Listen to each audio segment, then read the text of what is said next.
اللہ کے رسول صلی اللہ علیہ وسلم آپ اتنی عبادت کرتے حالانکہ آپ کو بخشے بخشا ہے, آپ کے تو معاملات جو ہے بخشے بخشا ہے, آپ پھر کیوں کرتے ہیں؟ تو کہا کیا میں اللہ کا شکر گزار بندہ نہ بنوں؟ نبی اکرم صلی اللہ علیہ وسلم بخشے بخشا ہے تو شکر گزار بندہ بننے کے لیے یہ کام کر رہے ہیں. میرے آپ کا حال ہم کو پتہ ہی نہیں کیا ہے. یقین اس نے زن رکھتے اپنے رب سے ہم کہ ہمارا رب ہمارے گناہوں کو معاف کر کے ہماری کوتاہیوں کو معاف کر کے ہم کو بخش دے گا انشاءاللہ, لیکن ہم کو تو پتا بھی نہیں. لیکن اس کے بعد بھی ہم کتنے آرام سے زندگی گزار, اپنی من مانی زندگی گزار, اللہ سے تعلق کمزور سے کمزور ہوتا چلا ہے. یہاں تو میں نفل کی بات کر رہا ہوں, ہمارے فرائض غائب اللہ ہم پر رحم کرے. یہاں تو رات میں اٹھنے کی بات کر رہا ہوں, فجر نہیں ہوئی تو رات میں اٹھنے کا کیا معاملہ, سمجھ رہے ہیں کتنا اہم ہے, یاد رکھیے. تو یہ نمازوں کا ہم خاص اہتمام کریں. نبی اکرم صلی اللہ علیہ وسلم بخشے بخشا ہونے کے باوجود بھی اتنا پڑھتے کہ پیروں میں سجن آ جاتی, سوج جاتے, پیر موٹے ہو جاتے کہ آپ کی زوجہ پوچھ رہی ہے کہ آپ تو بخشے بخشا ہے تو کیوں اتنی نماز پڑھتے ہیں؟ آپ فرما رہے کیا میں اللہ کے شکر گزار بندہ نہ بنوں؟ تو ہمیں بھی چاہیے کہ ہم خاص اہتمام کریں. آئیے اور یاد رکھیے خصوصاً رمضان میں نبی اکرم صلی اللہ علیہ وسلم کا معاملہ اور بڑھ جاتا. عام دنوں کی قیام اللیل آپ کی ہوتی ہے لیکن رمضان میں مخصوص عمل آپ کرتے. آئیے صحیح بخاری کی روایت ہم دیکھتے ہیں. روایت کے الفاظ اس طرح سے کہ نبی اکرم صلی اللہ علیہ وسلم قیام اللیل کا خصوصاً رمضان میں اہتمام کرتے ہیں. حدیث کے الفاظ اس طرح سے جب ماہ رمضان کا آخری عشرہ آ جاتا, آپ صلی اللہ علیہ وسلم اپنی راتوں کو زندہ کرتے, راتوں کو جاگتے اور اپنے گھر والوں کو بھی جگاتے اور عبادت کے لیے کمر بستہ ہو جاتے. نبی اکرم صلی اللہ علیہ وسلم رمضان کے آخری عشرے میں اپنے گھر والوں کو بھی جگاتے, خود بھی جاگتے اور عبادت کے لیے کمر بستہ ہو جاتے. اور ظاہر سے رات میں کون سی عبادت کریں گے؟ قیام کرنا, نماز پڑھنا, مطلب تلاوت قرآن کرنا, ذکر کرنا, استغفار, اپنے گناہوں کی معافی مانگنا, دعائیں کرنا, یہی تو تھا رات. اب ظاہر سی بات ہے عورتوں کا معاملہ لے لے, جو عورتیں پاکیزہ ہے وہی سب کر سکتی, جو ناپاکی کی حالت میں نماز چھوڑ کے وہ سب کر سکتی ہے, وہ استغفار کر سکتی ہے. ظاہر سی بات ہے اس کے لیے ان کو غسل کی ضرورت نہیں, استغفار کر سکتی ہے, دعائیں کر سکتی ہے, نماز نہیں پڑھیں گی. دیکھ رہے اپنے گھر والوں کو جگاتے اٹھاتے. اور مطلب قیام اللیل تو اہم ہے, رمضان کی قیام اللیل اور اہم ہے, اور رمضان کی آخری عشرے قیام اللیل اور اہم ہے کہ اللہ کے رسول خود جاگ رہے ہیں, گھر والوں کو جگا رہے ہیں. تو ہمیں قیام اللیل کا تو یہی اہتمام کرنا چاہیے, رمضان میں بالخصوص کرنا چاہیے, اور رمضان کے آخری عشرے کی راتوں میں تو اور بالخصوص کرنا چاہیے. اور اس کے اندر بھی اگر اور اندر جاؤں تو رمضان کی آخری عشرے کی طاق راتوں میں تو اور بالخصوص کرنا چاہیے, کیونکہ وہ شب قدر بھی ہو سکتی ہے. پانچوں میں سے کوئی, عام دنوں میں بھی, رمضان میں بھی, رمضان کی آخری عشرے میں 5 راتوں میں جو طاق, ہمیں بہت اہتمام کرنا ہے. قیام اللیل یاد رکھیے, راتوں کی نماز کا یاد رکھیے. اللہ کے رسول صلی اللہ علیہ وسلم خود پڑھتے, گھر والوں کو اپنے حکم دیتے. ٹھیک ہے, رمضان کے اندر آپ اہتمام زیادہ کرتے جاتے. اسی طرح بخاری کی روایت ہے, جس نے ماہ رمضان کی راتوں میں قیام کیا, من قام رمضان, جس نے ماہ رمضان کی راتوں میں قیام کیا, نماز پڑھی, ایمان اور اس نیت سے کہ اللہ اس کا اجر دینے والا ہے, غفر له ما تقدم من ذنبه, تو اللہ اس کے پچھلے تمام گناہوں کو معاف کر دیتا. جو رمضان میں قیام کرے راتوں میں اس نیت سے احتساب کی کہ اللہ اس کا مجھے بدلہ دینے والا ہے, تو اللہ رب العزت اس کے تمام پچھلے گناہوں کو معاف کر دیتا ہے.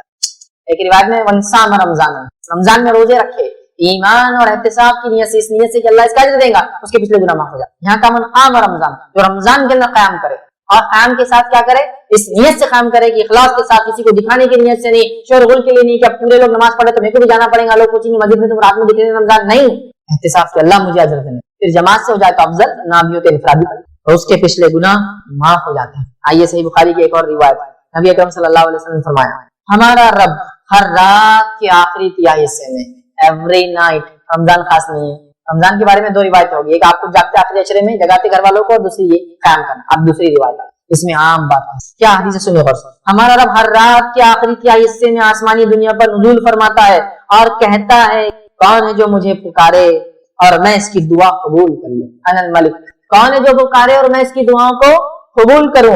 اور اس کے بعد اللہ رب العزت فرماتا ہے, کون ہے جو مجھ سے کچھ مانگے اور میں اسے عطا کروں, کون ہے جو دعا مانگے اور میں قبول کروں, کون ہے جو مجھ سے مانگے اور میں اس کو عطا کروں جو وہ چاہتا ہے.